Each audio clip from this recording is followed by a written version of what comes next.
your ears do not deceive you. It is still time to get raw. It is still time to get down. It is time for the RAWDOWN, the #1 source for all things WWE, right here at the Turnbuckle Tavern. I am your host, your RAWDOWN champion, Young Anthony. I'm joined with my co-host, the MVP Marco of the Chick Foley Show and Open Mic, Mr. Money in the Bank himself.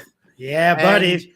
And J-Bone's here too. He doesn't have a title. When the moon hits your eye like a big pizza pie, that's J-Bone. That's J-Bone. I like it. Fellas, new theme song. How about that? Yeah. It's excellent. What a package. Might have to go with the Jeff Jarrett. Spend my day working hard on the go when the hands on the clock keep spinning too slow, and I can't wait to be alone with my Boney tonight.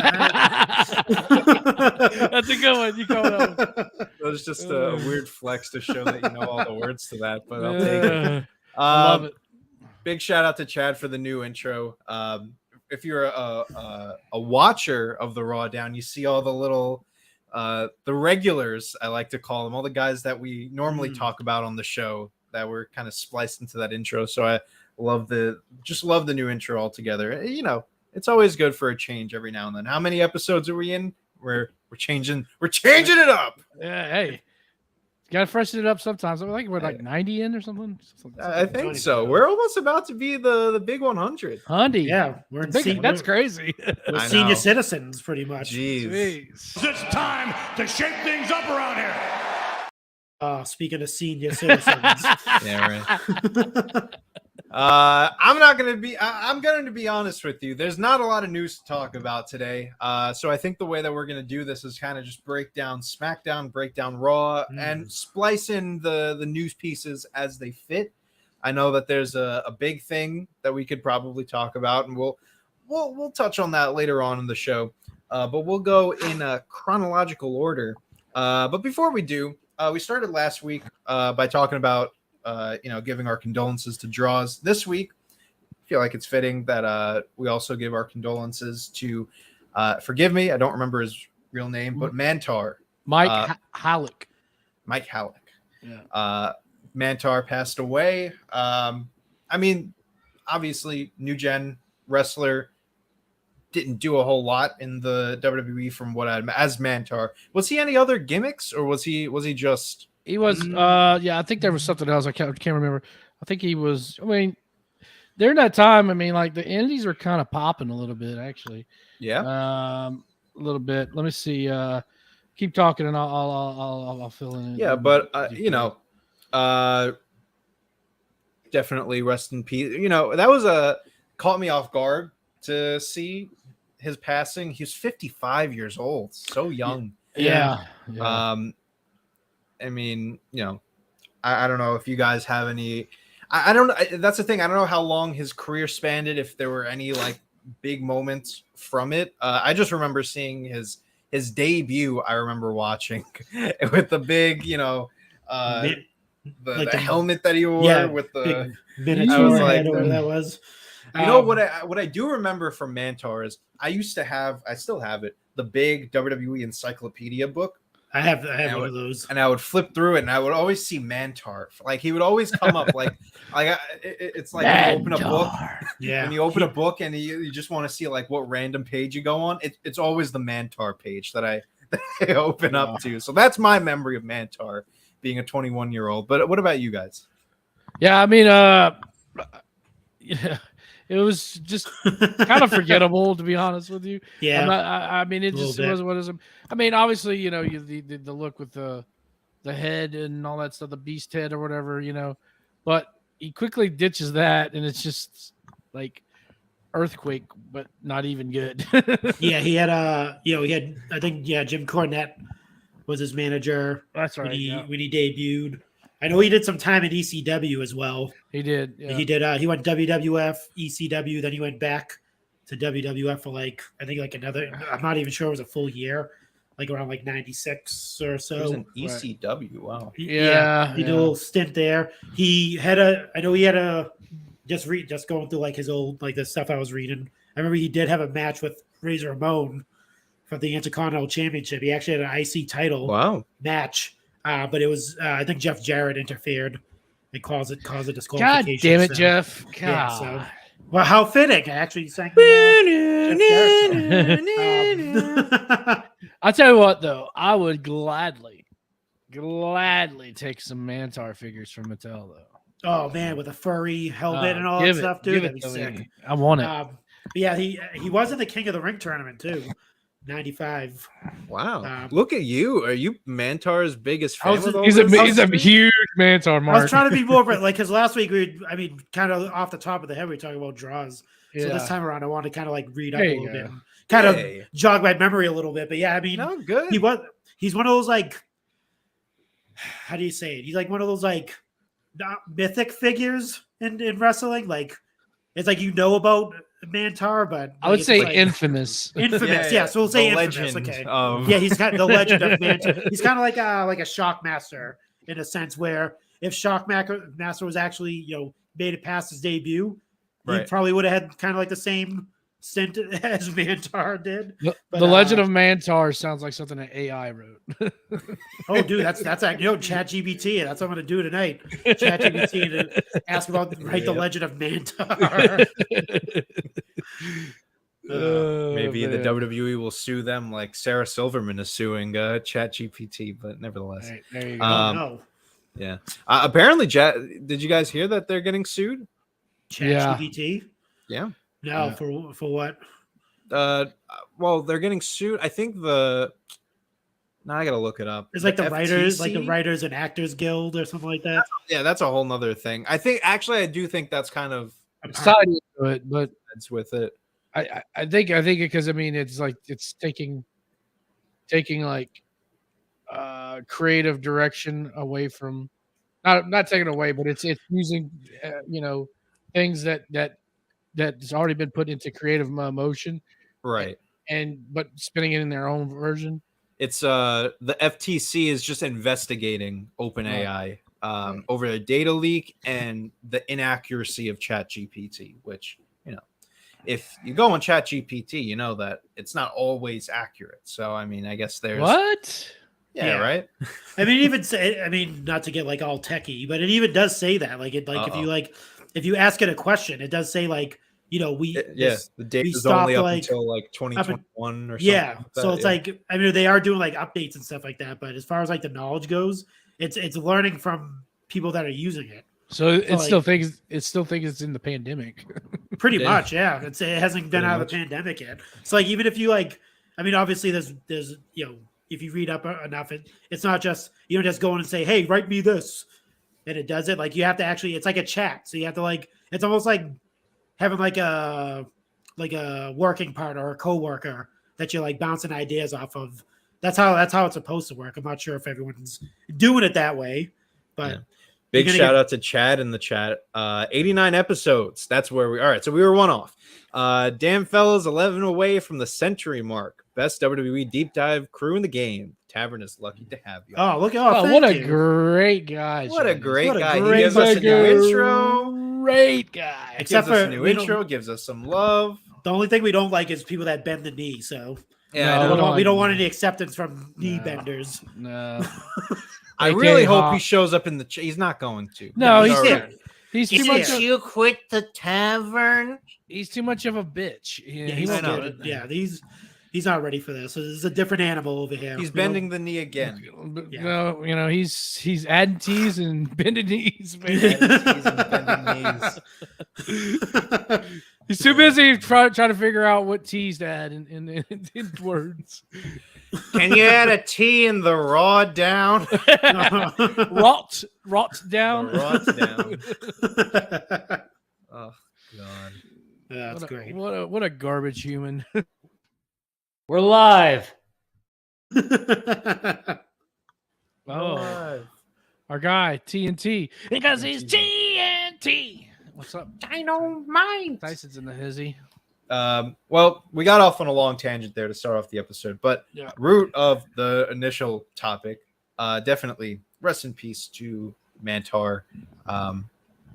Again, didn't have the greatest of gimmicks, wasn't blessed with the I mean, it's the new gen era when we were talking about the Legend of Mantar is the same thing as what was that that magician during the new gen? Phantasmo or something like that. Phantasmo, yeah. Damn. That's another guy in the encyclopedia. You open up a page, it's Phantasmo and it's Mantar. I'm a big TL Hopper, Mark. Okay, yeah. I mean, you had a lot. You had Max Moon. You had Max Moon. You had Bob Holly was a race car driver. Damien Demento. Damien Demento was the first main event in Monday Night Raw against The Undertaker. It was basically like the early. It was basically like ChatGPT in the early stages. Where they just throwing out ideas, see which one would sticks. Yeah. Vince has got his Chat GPT going. Vince GPT. A plumber. When you God, you know how funny that would be. God, he's just out there plunging the shit out of the WWF. Vince GPT. People would walk up to him and go, "Hey Vince, I need an idea for a gimmick, a half man, half like bull or something like that." Mantar, that's it. Let me see here. 10 names for a half bull, half man. Mantar. Wow. Only in the World Wrestling Federation. You know, I just learned the other day that Max Moon was Conan. Yep. Yeah. Wow. And he got pulled last minute. Some creative differences, I believe, or something along those lines. That's another. Paul Diamond is the one who replaced him. Yeah, it's another sought-after figure in the figure community is Max Moon. Besides the gobbledygooker, which we are getting now, Max Moon is the probably the next one, I think. Speaking of figures, what do you guys think about the San Diego Comic-Con exclusive? Man, the greatest of all time. You put a thumbs down. I mean, I like them. I mean, wait, hold on. Hot takes here. Get your hot takes here. Dang, dude. I'm a wrestling figure collector. Okay, he's a boxer. I'm not a boxing collector. Like, I get it. He was in WrestleMania 1 with the little bow tie and you know, it looks cute and all, but it's not for me, brother. Yeah, if Inoki was in there as a 2-pack, I think it would be. I was just gonna say, I was watching Fig Night this week, yeah. and Mike made that great point that it should have been Ali and Inoki, and I think they could technically do Antonio Inoki because they have him as I don't know if they have him under the contract. Have him as a contract. I mean, he's a part of the Hall of Fame, so that doesn't mean you get a. I know, but I'm sure it would be work out a deal, at least on good terms to do something. And like they definitely had to work out a deal with Ali's estate to get that to get his likeness and stuff. So they could have did the same. I mean, they did it with freaking Logan Paul for God's sakes. Yeah, they worked out a deal with him. I mean, it's a big deal for Mattel and WWE because I mean now you're gonna be able to do merchandise, merchandise. So that's a big deal for them. But for me personally, I've seen a lot of mixed receptions on it. The box art's cool though, like the actual packaging is pretty cool. But other than that, gold jacket, green jacket, who gives a shit? only thing I am upset about since we're on Figure Talk is still not receiving a Cody Rhodes in the mail, and then you go on Ringside and you can fucking buy it and probably get it faster than I'm gonna get it or anyone else. That's what I just did today because I didn't order it first. Jesus Christ, dude! This is upsetting. What the ultimate Cody? Yeah, it's already on Ringside. Yeah, already on Ringside. Still hasn't shipped for a while. Marco bought it last year. I bought it last year. I bought it. Jeez. You see, this is July why 29th. I'm not into the figure collecting anymore, but I see sometimes I'll go onto Ringside and I'll see the sales, and there are figures that AEW released like last year, like the Brody Lee figure and the whole Dark Order, and they're going for like $5 on a Ringside for like the 4th of July sale. I remember when they were going for like $30. Trying to get rid of that stock, brother. That's why people just gotta be patient. Yeah, wait for the deal to come. Yeah. I mean, let's checkout. And but make sure you just be patient. Wait those. Now the Cody though, you got to strike because that's going to be a rare boy. That was upsetting, dude. When I seen that, I was like, "You got to be effing kidding me!" And I reached out to them, and they said like, "Oh, it's it's on back order." I'm like, "How's it on back order if I ordered it that day?" I ordered it. You were like one of the first of. one too. Yeah, I was like a lot of people ordered it on that day, and it's back ordered. What? Ringside, dude. I think it was all planned for that to happen. Is everyone here a wrestling fan or sports entertainment? You're lucky. I mean, they're lucky. Here's the thing: they're lucky. You know what? Got the Jazz wares, got the Supreme Cody, so I'm fine with that. Well, you could for now. if you don't get Cody, you know who you could get. He's back ordered too on Ringside. Oh, well, never mind. Fuck The that. polka dot. The Isn't that is that the color that he's in the video with the? I think it is silver actually. and the blue. Yeah, Wow, that's the look at chase. us. That's the chase one. Yeah. Yeah. Boy. Speaking of AEW, Marco, are you going to Blood and Guts? I am on not Wednesday? want to, but I don't have the funds. Well, I will say there are 2 tickets in row 4 on SeatGeek for $140 that you might want to check Really? out. Use code down aisle to save $20. I might have to do You that. might want to do that during the show because I don't know how much longer they're going to be on. Yeah, I know, sale. right? Especially if you save a whole another $20 by using code down aisle. That's very true. Now that I was waiting to see who the mystery partners were before I pulled the trigger, and now I do have it. Now we do have. I the like mystery Pac partners. being in there. I like him as the 5th. Yeah, man. it's different. Yeah, and it fits like with his history with Omega. Like I was fine with it. We make movies. being able to see the golden Elite. lovers, The golden the shower. elite, the golden shower. Golden shit. Kind of tying it into some WWE talk after 18 minutes. I kind of like that we're not talking about WWE. Well, but you know what though? Something to keep in mind. Marco's gonna remember this. Does anybody? I know Marco's gonna know. But do you know where they had war games at? Anthony. Oh yeah, the first ever war games. Oh, Well, the first one ever? no, not or the first one ever. last The year? First one for WWE, like Yeah. a Oh, WWE Boston. themed war game. Yeah. That's, Yeah, isn't Marco that was there. interesting? Which is crazy, and it's actually That is true, yeah. It's AEW's first time at the TD Garden because every time they've been there Oh, for okay. AEW, it's always been the I forget the name of the UMass athletic stadium, whatever it's called. I forget the name of it, but they never did like a big venue like that. So I'm kind of Right, curious to see right. if it like sells out now that it's blood and guts, which would be kind of cool going to see it like in person. Well, that's See a good boxing meat tie-in. everywhere. Because it was announced last week, I think right after we finished the show, that Survivor Series is coming to Chicago, baby. Chicago. CM Punk. Of course I knew that. But what they didn't announce in the little press release was War Games. Yeah. And I thought that was interesting because when they announced last year that Survivor Series was going to be at the TD Garden, War Games was in that initial press release. It was. So I think to your point, J-Bone, about the parallels with TD Garden, Boston having the War Games match and Blood and Guts. Now you have Survivor Series in Chicago, which is in the normally- arena. No, I'm just kidding. Right.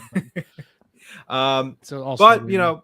I think it's interesting how let's talk about it. Why do you think, if they aren't bringing back War Games, do you think it's just overkill if they do it again? Do you think that War Games will become its own show? Let's start the conversation. I hope they don't do that. No. I hope that keep war games like on a pay-per-view. I don't know. I mean, keep it special. Just use it when you need it. How many would they do War Games every year for WCW? Yes. No. Oh yeah, they did. Yeah. Well, Yeah. towards the end, yes. I mean, in the beginning, no, not really. no, it was like it was a special attraction match, yeah, Right. which it should be. I mean, Right. and at the same time, what factions are going to be facing Right, each other? in that's War the Games thing. Yeah, right now, exactly. anyway. Like right. Bloodline's pretty much gone by that Yeah, time. they're They'll be- teasing them breaking all their diminished. factions up. Judgment Day Yes. is on their way. Now they're teasing Imperium, which I really hope doesn't happen. They That makes WCW they did so it was part of Fall Brawl. So they had 95, Yeah, it was a match. 96, 97, 98. I'm not sure about 99 because I was out of WCW at that point. Well, even before 99, 2000 was a blank year for me. Yeah, like in the 80s, like in the late 80s with like Yeah, Derby they had it and before all that. But as far as it being like, I don't think they did the late like 90s from what I No. can recall. I don't remember that. I don't know. Early 2000s. Yeah, that's right. And That Fall Brawl, the last one in 98 was kind of a shit show. yeah. Now, if you want to watch good war games, definitely watch the when Dusty and Ric Flair and all those guys are involved. Like the 80s war games are freaking.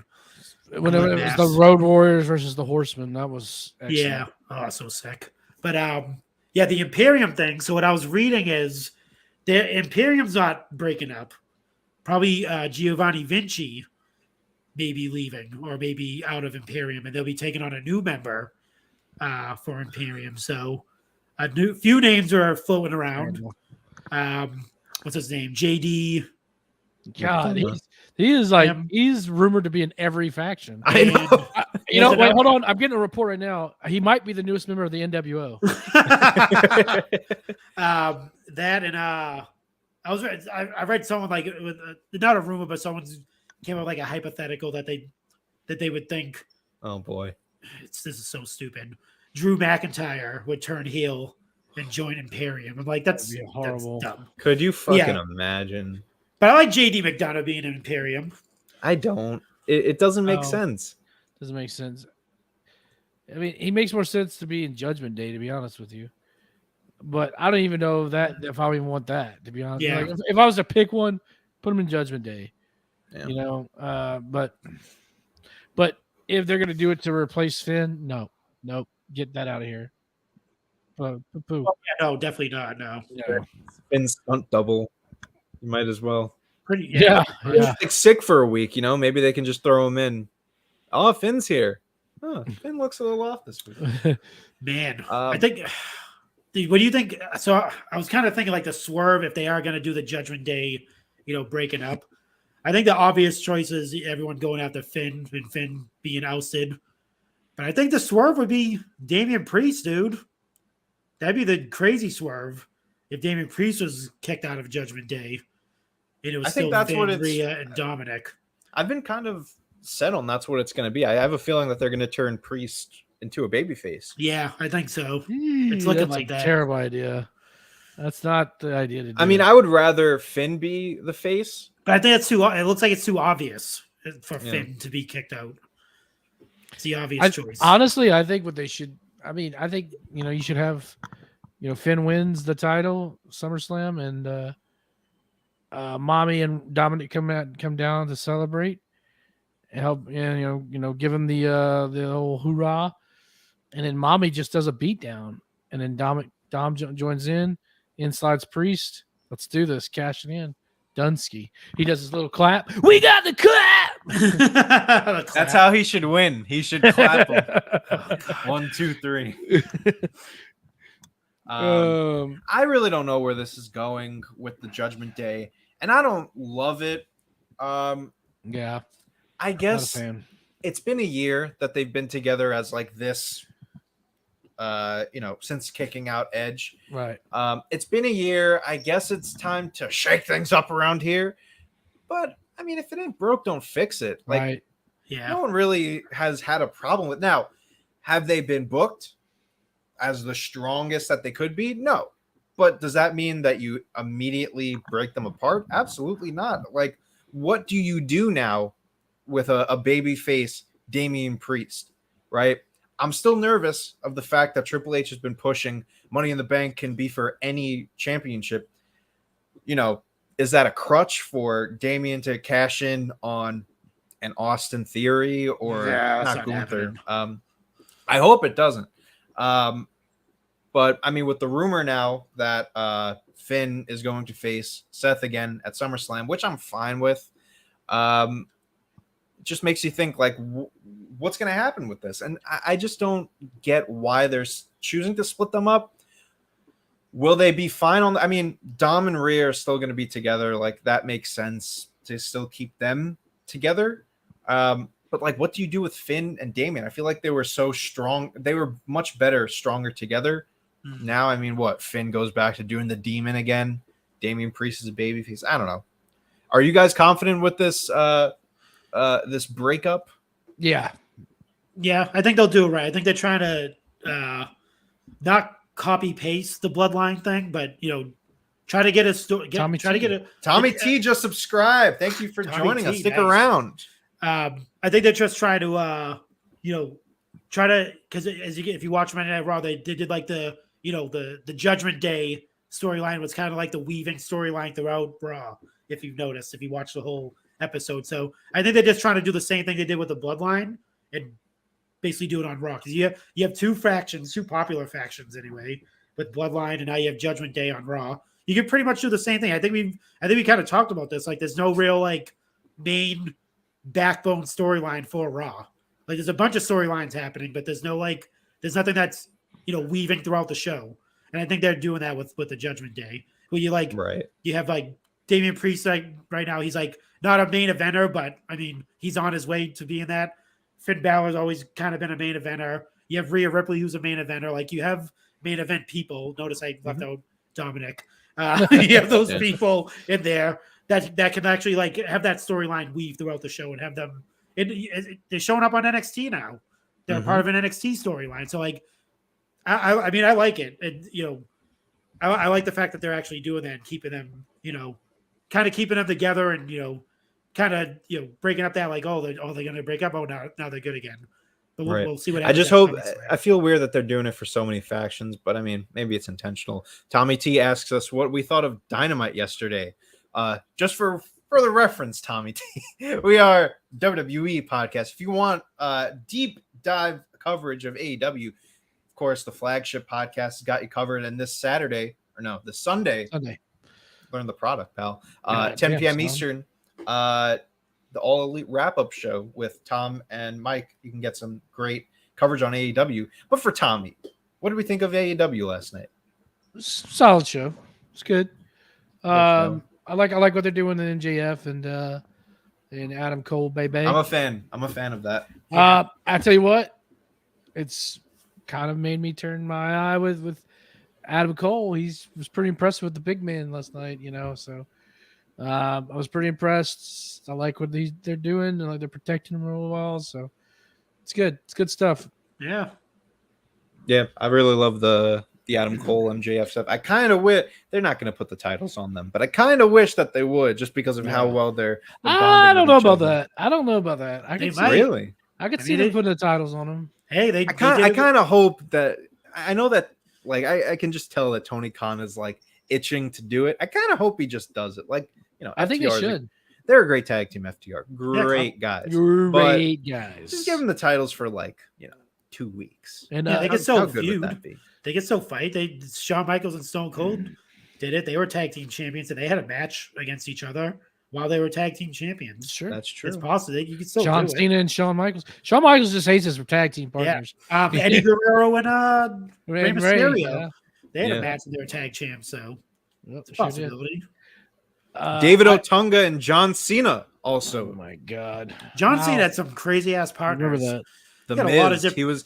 He won the tag titles with the Miz for 5 minutes. Yeah, he did. Yeah, Against the Nexus. There's like a whole thing about John Cena and his tag team. If you search John Cena tag team partners, I think like one of those sports sites did like a whole list of he had some crazy ass partners at one point. Like, you partner out with everybody at one point. Yeah. Tommy T steering us back on track here. Talk a little bit more about War Games. So, ultimately, do you think that they're not doing War Games this year because of the press release, or do you think they're going to announce it later on? I'm kind of hoping that they just don't do it this year. Last year, it made sense with the Bloodline and Sammy. I feel like that is an instance where you absolutely do it. But, I mean, what factions are there right now to really throw in there? I don't want to piece together. I don't want to throw together. That's what they were doing for Survivor Series with the Raw versus SmackDown. They were doing it for NXT, right?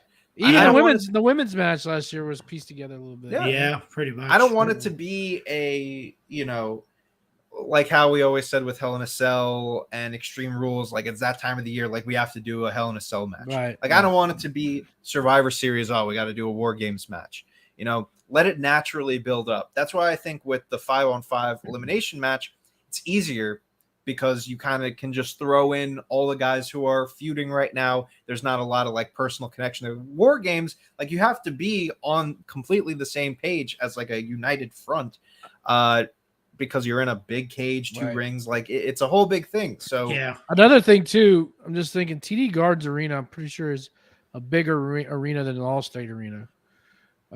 Really? And you know, I think it holds like what Marco, you mean like around 25,000. Yeah, I think so. Yeah, That's pretty big for a Probably. basketball arena. I want to say All-State holds around 18. So because of that, because you have 2 rings, you're going to cut down. Yeah, you that could took probably a- configure it a little bit, but you're going to cut down on the tickets you're going to sell. Mhm. Survivor Series is a pretty big event. Yeah, You you know, don't want to. I just feel like it's not happening this year. Yeah. Yeah. I mean, I like the mystique of it. You know, be maybe every other year or when it's right to do so. Right. Like, Right. like you said, with the factions, like if they kept the OC on Raw, and like you had Judgment Day and the full like you had Right. OC, maybe add somebody to OC to like kind of round it out. That'd be And you have, tight. obviously have Mia Yim and you have Rhea on the other side. You could do it that way, but there's nothing. Like, what are you gonna do, Seth, right. Sammy, and KO, and then Oh, throw in please, 2 other no. people? And What and would then be the cool Judgment too Day. if they had, you know, like the OC, you had AJ and the Good Brothers with Mia Yim, and then you added another woman to go up against the Judgment Day with, of course, they would add another woman. Probably Raquel, maybe. Yeah, Yeah, something like Raquel. those lines. maybe. Yeah. But, Raquel and maybe or you could do Shayna and Ronda. That'd be kind of cool. That would be pretty cool. Yeah. So, but doesn't look like that's happening. So yeah. By the way, Shayna and Ronda, not to detour a little bit, but we were talking so much last week about Shayna Baszler becoming a babyface and all this. And this week, it seems like Ronda Rousey is now the babyface. So I think last week was more of a crowd reaction of just people like Shayna more, which is understandable. I feel like this is such a missed opportunity. If they are just having Shayna be the heel, Ronda be the face, it's more textbook, if anything. But, you know, Ronda's on it. We talked about this last week. Ronda's on her way out. right. Shayna Baszler, you have the opportunity to fix all of the broken pieces from the last few years. They've done absolutely nothing with Shayna ever since WrestleMania 36. Like, they immediately after that had her teaming with Nia Jax and who else did she tag team with? All just random people. Now is a good time to completely 180 her and turn her into a babyface, make her a badass. But you know, have her feud with Rhea Ripley. You could easily build her up to be a candidate to face her at, I don't know, Survivor Series, Royal Rumble, something like that. Maybe WrestleMania. Maybe have her win the Rumble. You know. But I feel like it's just they're just missing an opportunity with this, especially with Ronda, you know, supposedly leaving after SummerSlam. Yeah. But fuck do I know? Fuck do you know? Absolutely nothing. Yeah. I don't know. I know that my connection's better. I could tell you that. We're 34 Oh, yeah. minutes in, and I've been doing pretty well. Yeah, no I won't robot. jinx it. Knock on wood. No robot, young puke. Yeah, no Android. No phones yet. No phones. Yeah, no phones. No phones. No call-ins. Yeah. Keep the phone on. Keep the ringer on. Lee Marshall is not on the road this week. He's not doing his night shirt parties. All right. Well, what else? We haven't we started this show. We haven't had like a set. I'm kind of digging this. Yeah, We're I'm kinda digging just it. going I'm all digging over it. the place.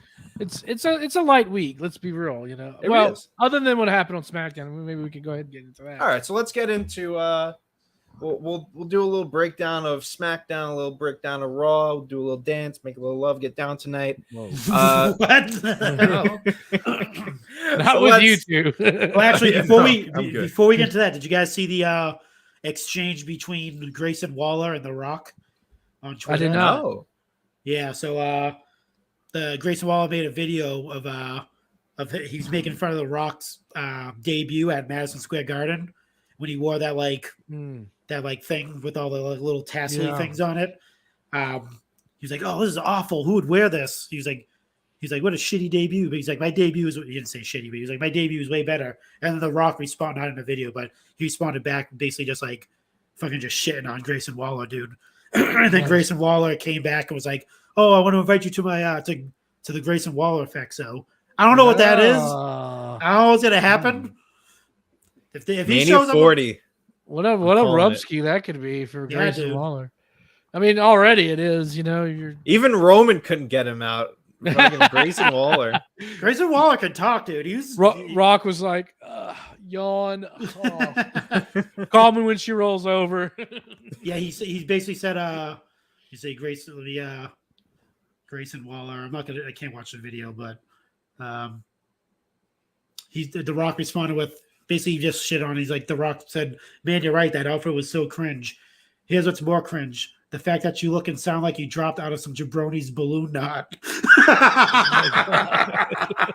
Nice haircut, you outback jack off.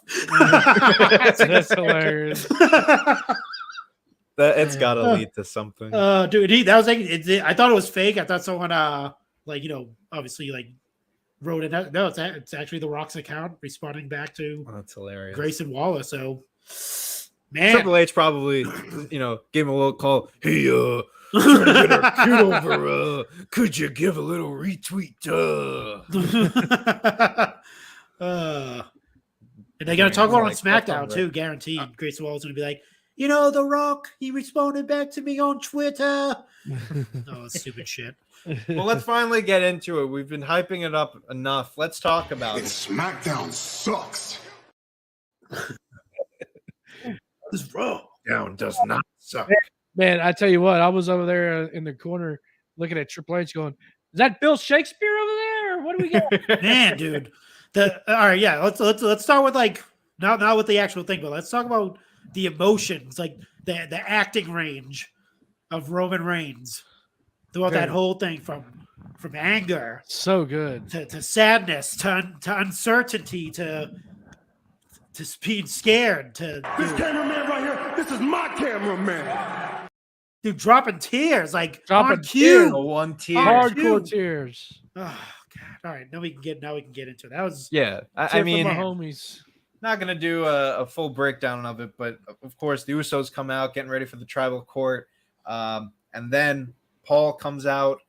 Paul Heyman's like, which I think is a line that a lot of people are overlooking. Paul's like, no one besides my tribal chief tells Paul Heyman to stop talking, and then Solo puts his hand on the mic. Yeah. Good little nod there. Roman comes out. He's got the necklace on him, and they start doing the tribal court. They give Exhibit A, and it's literally just everything that Roman's done over the last few years, which I thought was hilarious. And then Roman's just like, "Is this what it's all about? I don't want this anymore. That's not me. That's not me up there. You show all my worst moments. You showed all my worst moments." He's like, you want this? You can have it. I don't want this." And then, of course, takes it off. Hey, and he did what Hawk Bends the knee. does. He bends the knee. He bends the knee. Maybe that's where Hawk. See, Hawk is a fan of the tribal chief. Yeah, He he's bent a the knee huge- just like He's like a he did. huge tribal chief fan. Acknowledge me. That's But Bends of the course, knee, drops the Roman- tear. Yeah, he gives him the thing, puts the title down, he bends the knee, and the one tear comes down. And of course, Waterworks. Jay, like, this was my one thing. It's like, how do you after seeing Roman do this so many times, how do you fall for this again? That he goes over to him, and he gives him the, "Hey man, it's okay," boom, low blow. That was my one little critique about it. Yeah. yeah, but I think when you're presented with this opportunity to become the tribal chief, right? It's become such a big thing. Which, by the way, good representation. But it almost makes me a tad bit worried, right? Because the Leia, I know that's our particular name, whatever. That's becoming more important than the belt itself, you know. So that's one thing they kind of have to be careful with. That can be kind of tricky, but That's true. it's kind of interesting though. It's like to me, it's just like he's just kind of blindsided. Like he wasn't expecting that to happen. So he was in the moment, got caught up in it. Yeah, And it's like, but you know, I get that. Yeah, but yeah, I also get your point too. But yeah, it's just weird seeing Jay present this big video of like 5 minutes of just Roman being an asshole, and then he falls for the same trick that still led to a great moment, because from there, of course, you get the big schmoz brawl with all 4 members, and the Lay is in the ring, and Solo is standing there. That was big too. And it wasn't like subtle, like he was looking at the thing right in the middle of the ring, and Roman comes over to him and he puts his hand out, and Solo's holding it, and he's like about to give it to him, and then Jay comes in, blindsides him. They wrap up Jay in the ropes like Andre the Giant, give him that little tie him up in the ropes. They just beat down on Jimmy. Solo hits the splash onto the announcer's table, which he didn't connect at Money in the Bank, so that was the payoff for that, which was good. And they take away Jimmy Uso in the ambulance, and that was supposedly the last that we would hear from the Usos during the night. So with all of this was 35 minutes, right? Yeah. Obviously, we keep saying it every week, like, how are they going to top this? How are they going to do this? I wouldn't say this has been the best segment. I thought it was the best, to be honest. Really? All right, let's go into it. Take it. Go ahead. I mean, I don't know. It was like, I don't know. Well, okay. I mean, as far as the promo segment, it was the best. The best moment for me is Jay pinning Roman at Money in the Bank. Okay. Yeah. But as far as like a promo segment, I don't know. It's also kind of hard to top the. I don't give a damn what the Trouble Chief says. That was. Oh, that was good. I forgot about that. Yeah. Okay, so maybe I'll take that back. It's up there. It's definitely. But I think it's definitely up there. But I thought it was great. I mean, it's just continuing the story that we thought was dead 3 months ago. Or nearing its death. Yeah. And they've put it, jolted us back into new life. They're gonna be able to squeeze another 6 months out of this. I wouldn't be surprised, but we still see iterations of them arguing, fighting. Next 6 months. But you could even play it even further, because then you got Solo in the mix that can get a feud with Roman. Everybody says it. Then you got Jimmy versus Jay. You got to do Solo versus Jay, Solo versus Jimmy. Blah blah blah blah blah.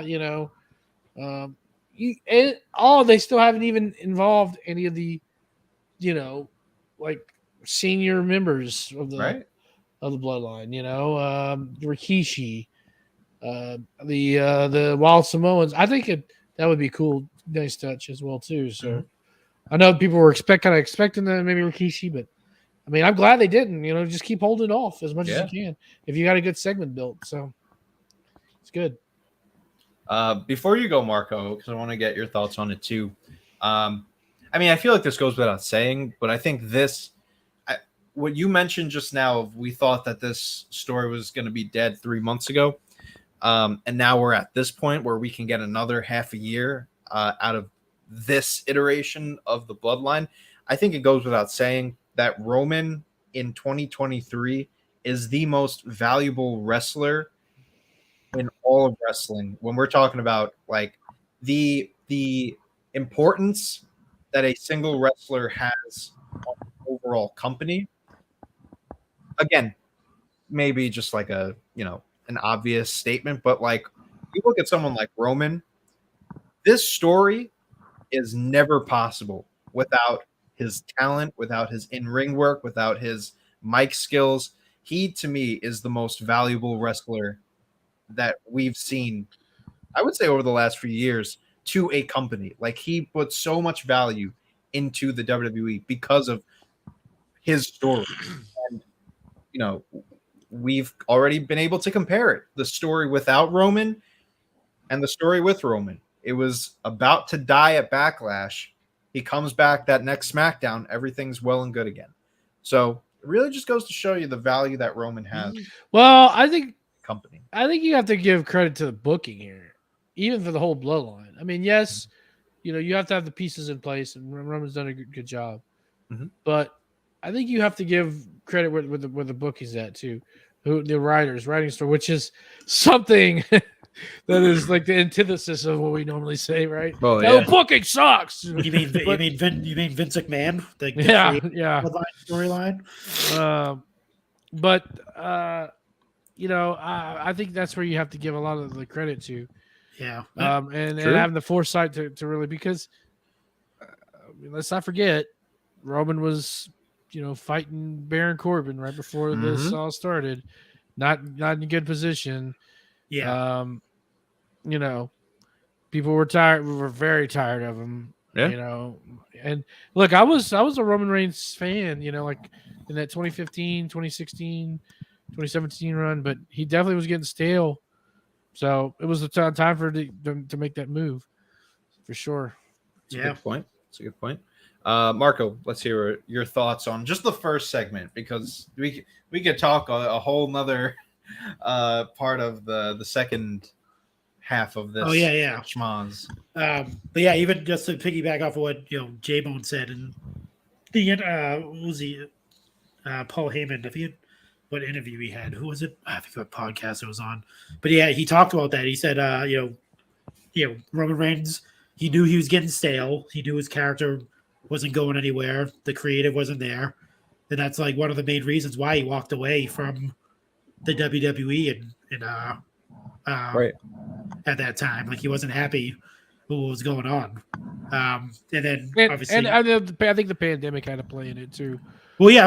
Well, no. He couldn't come back because of his thing. But his main reason why he left was because of that. Because what was happening on TV. Like he knew it wasn't going anywhere. Like he didn't want to face Goldberg. That was another thing. He didn't want to have a match with Goldberg. It was kind of like that Stone Cold thing where, like, you know, you're gonna face Brock Lesnar, and Stone Cold's like, "Fuck no, I'm not. I'm going home." Dude, where's the story? Where's why am I facing Brock Lesnar? Where's the build? Like you put me, Stone Cold Steve Austin, arguably the biggest superstar at the time, against an up and comer. There has to be a story there. You can't just throw me in a match. And I think it was the same thing with Roman Reigns. You're not just gonna fucking Phoebe to Goldberg. That's stupid. Could you imagine if the pandemic, you know, not that it never happens, but WrestleMania 36 goes on as planned, and Roman wins the Universal title against Goldberg during the pandemic? Dude, it would have killed him. Could you just imagine where we would be in 2023 right now? Just imagine if there was. I'll even give you this. Imagine if there was no pandemic and we're in Tampa Bay Stadium and he wins. I think that does worse. Yeah, I think we have to thank the pandemic in that regard. Yeah, no, just look at that, like up and down. Not to get on a tangent, but look up and down that card of like, you had the Fiend versus Cena, Styles versus Undertaker, Orton versus Edge. All these matches, if they happened in the stadium with different results, like where would we be right now? I think that's in my pandemic opinion, would definitely help build stars without a doubt. Yeah. In my opinion, Mania 36 is one of the biggest what ifs of the last few decades. Yeah, and then huge. Yeah, just and then to get back on track there. Yeah, then he obviously, when Paul Heyman said Vince McMahon called him and was like, "Hey, I want you to come back," and he's just like, well, Brock's gone, I can't come back. Like he's not coming back, and who the hell are you going to put me with? And then he was like Roman Reigns, and he was just like, oh, okay, all right, that could work. And that's when you see that SmackDown episode with Heyman sitting there, and then Roman sitting right by his side. So just to fast forward a little bit.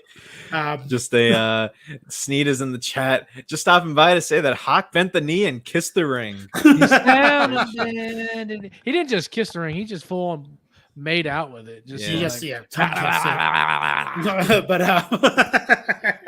But just to fast forward to that segment, I thought, I think it's definitely up there with the I don't give a damn about the tribal chief thing, only because of Roman's performance Right. in it. He was the Right. performer in it. He was the, went through the motions like, after that, like, is this what it's all about? Like Anthony said, and, I don't want this and all this stuff. And, you're going to pick all these, bad things about me. And, I don't want this anymore. I don't even need this. If it's going to come to this, and like, you just like felt it. You're like, holy shit, is he actually going to like step away? Is he not going to? And we're all on this ride and everything. Got and me. obviously he does what he does. But then the thing with Solo and him holding that it's called the Ula Fala, I believe it's called. That's what it is. Okay. Now remember, That's it. Sheena Good said call. it.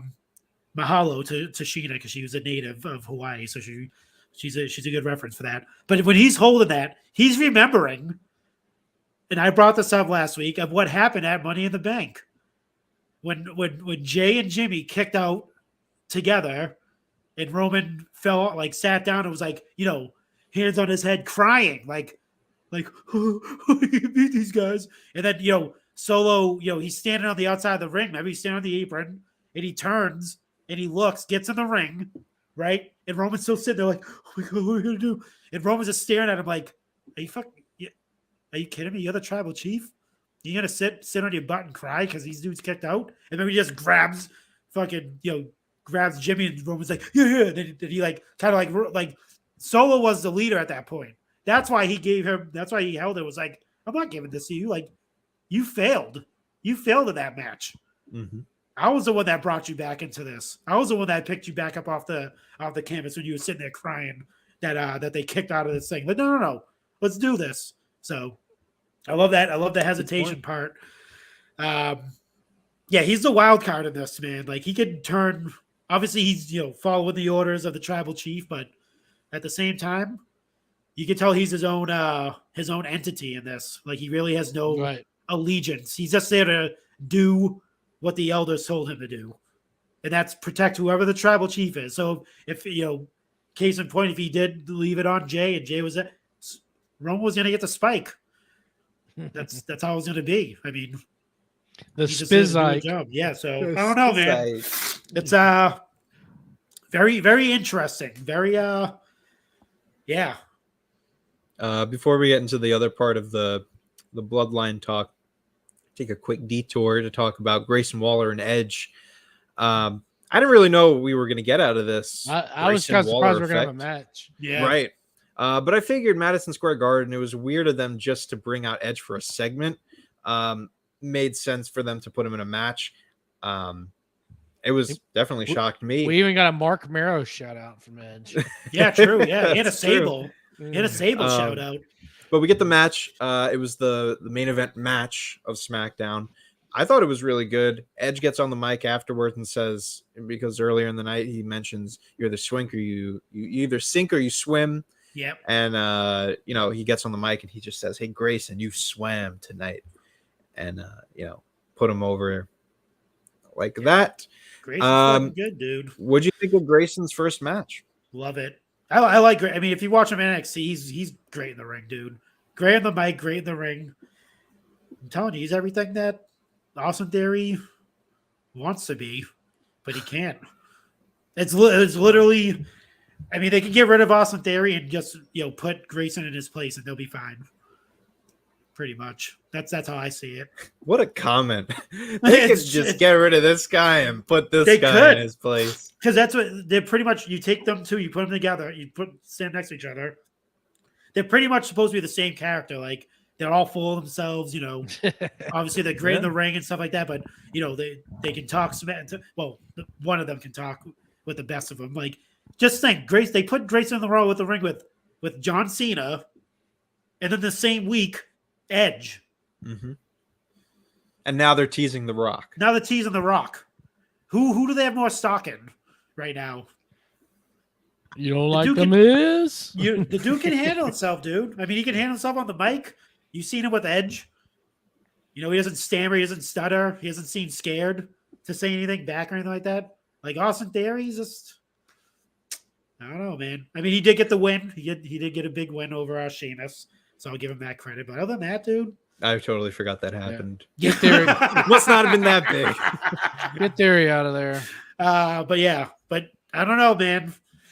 Grayson's next, dude. I think he's gonna be the next. I think they're gonna strap the rocket to that dude. They got to put. This is when I'll know they're really giving Grayson Waller the rub, is when they put him in the ring to go a promo battle with the Undertaker, and Taker's just gonna give him that AJ Styles promo, just Grayson Waller, if that is your real name. Grayson Waller, that's awesome. What's Grayson Waller's finisher? Marco, you're the big Grayson Waller fan. I forget the name of it. Well, what does he do? It's like some type of, I don't even know what the fuck his finisher is. I was gonna make a joke about Michelle McCool does the move better than you, but I couldn't make it. Real quick, did y'all see the Undertaker scared out went one-on-one with a shark? The land shark. Yeah, dude. Fucking funny. That was hilarious. But anyway, as Michelle was taking that picture, the Undertaker was just looking at it like, "There's a shark. That's awesome." All right, Scooby Doo. What kind of shark is this? Is this a hammerhead or a great white? That was like a land shark, because that shit was like really close to the fucking shore, dude. Oh, so it was Jimmy Buffett. Got it. Yeah, it was the shark from WCW. That's what. Whoa, John Tenta was back. John Tenta was in spirit. That was in spirit. Love me some. I John also Tenta. just learned that Earthquake was Oddities. Oh yeah. Learning a lot lately. Golga, yeah. Golga, right? Yeah. Everyone, He's come to the latest show. Love me some Oddities. Oddities were the shit. Yeah, he got real slim and trim. Yeah, Earthquake. Vince was like, "I thought you were fat." Did you also know? Can't be an Earthquake. Did you also know Earthquake played offensive lineman for LSU football? I did not. I didn't know that. He's an LSU Tiger, baby. Look at this. Marco's got the info on. Suck that tiger dick, bitch. Whoa. Where did that come from? That's what we do here. That's how we do it here. I was gonna say Marco's got all the info on Mantar. Jamon's got all the John Tenta information, or whatever the tiger. Everybody knows I'm a big John Tenta fan. I mean, come on, the Quakeomania is running wild around here. Quaking and bacon. Quakeomania. So getting back to the main event segment, as Paul Heyman comes to the room of Roman Reigns, and my tribal chief, Jey Uso, is back in the building. And he's, hey, sir. And he's looking for you. And Roman's just, well, I won't be hard to find. I'll see him out in the ring. And, you come back from commercial, he's standing in the ring, acknowledge me. Uso's music hits. And here comes Jey Uso from out of the crowd.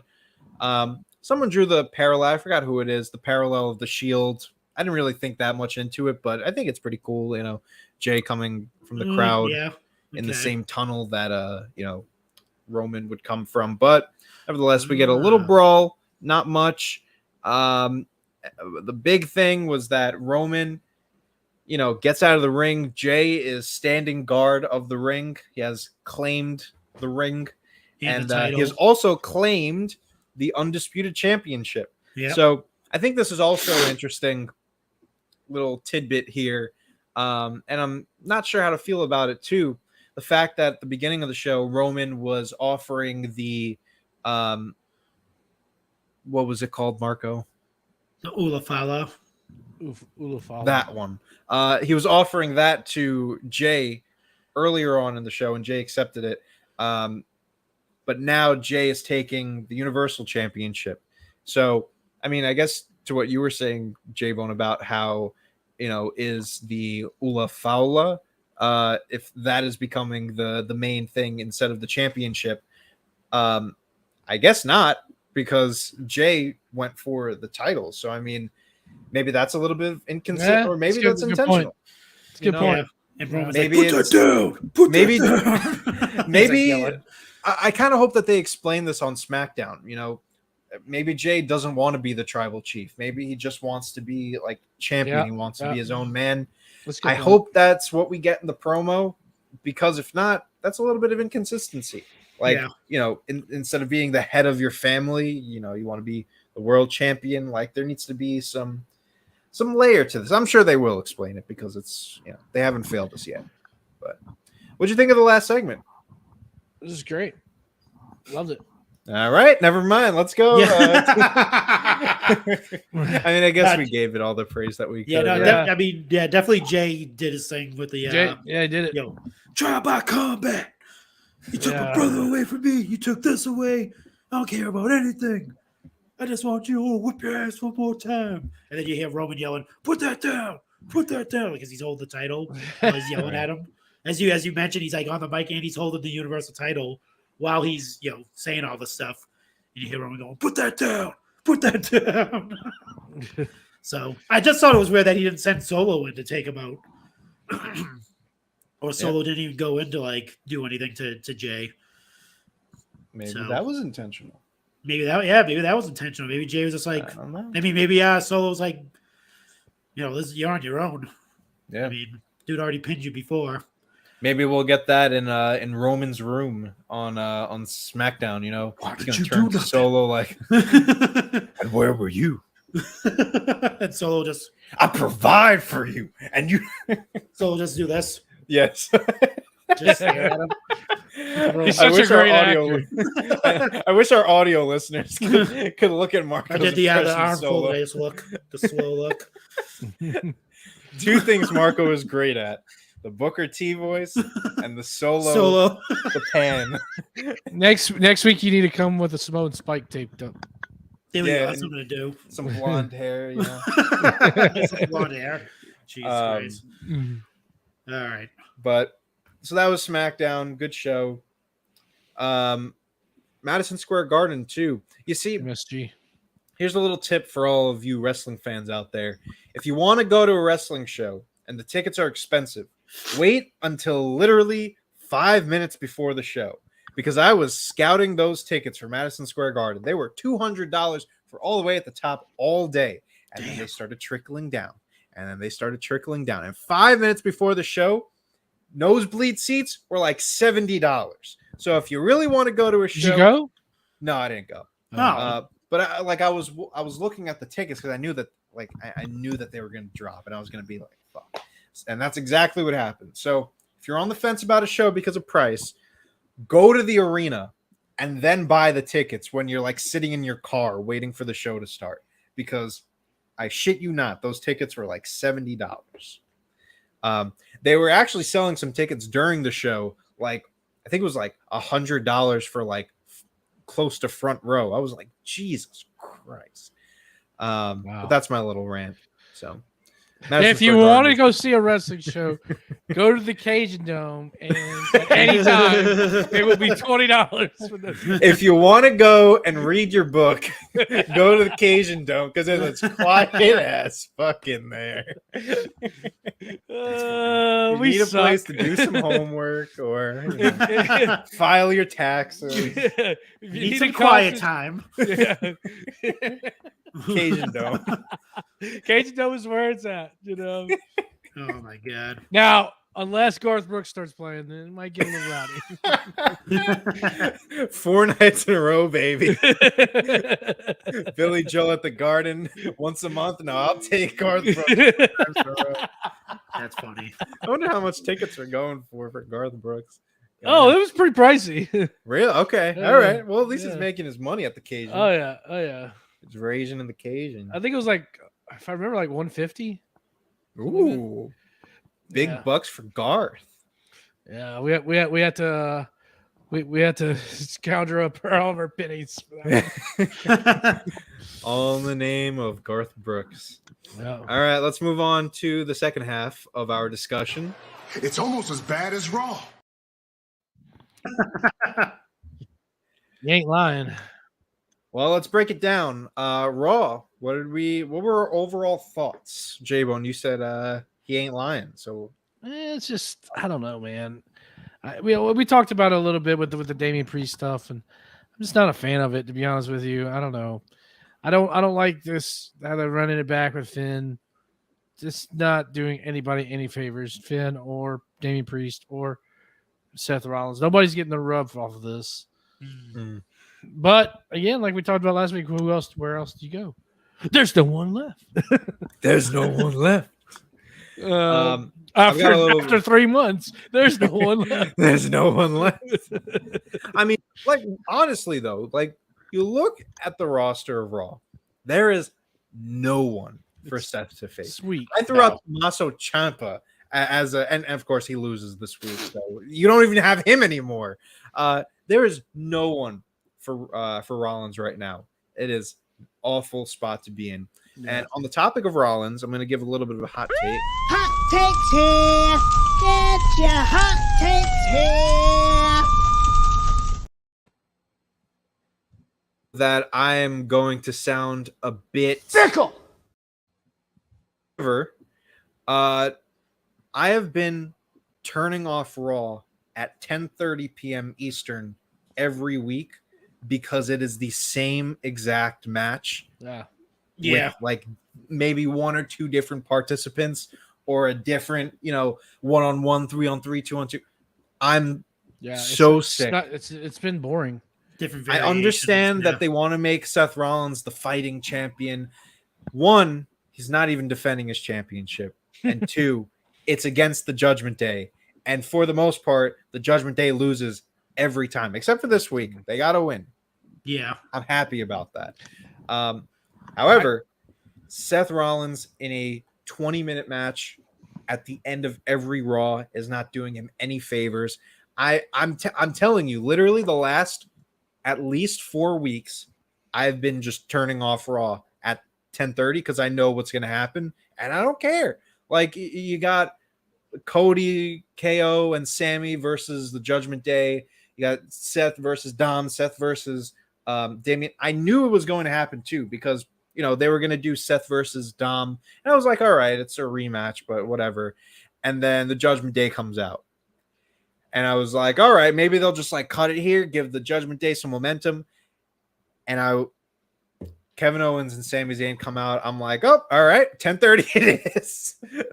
So that's my little rant. I think they need to get this title, this Intercontinental title off of Gunther in a fast hurry. Not because he's not doing, obviously he's doing a great job, but because Seth needs we need some more contenders here. That's true. Another thing, great point. They need to split. Take the tag titles off of KO and Sammy. You're handicapping 2 main event stars. Put them in the tag division. That's another problem that they're having right now.